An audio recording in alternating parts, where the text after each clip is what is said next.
Dixit, how to play. The object of the game is to be the first player to 30 points. Set out the board. Each player chooses a color and takes voting tokens equal to the number of players.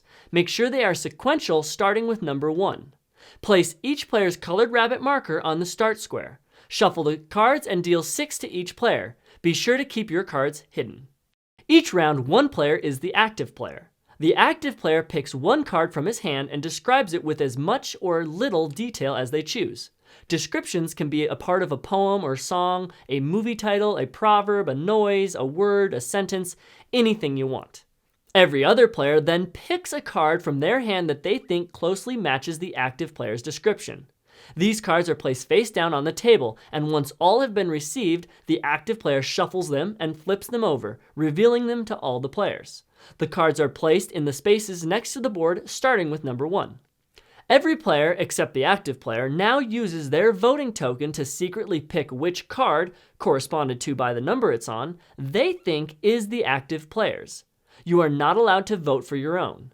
Once all the votes are in, players reveal their choices by placing it on the card they picked. The active player then reveals which card is theirs. If all players find the active player's card, then the active player receives 0 points and every other player receives 2 points. If no player finds the active player's card, then the active player receives 0 points and every other player receives 2 points. Additionally, every other player receives 1 bonus point per vote on their card.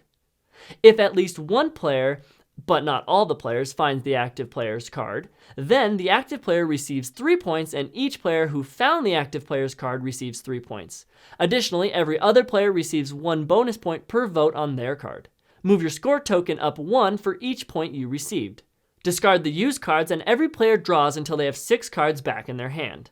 The active player rotates clockwise to the next player. The first player to 30 points wins. However, if the draw deck runs out of cards before then, the player with the most points wins. In a 3-player game, each player has 7 cards in their hand instead of 6. Use the voting numbers 1 through 5, and each round the non-active players submit 2 cards instead of the normal 1.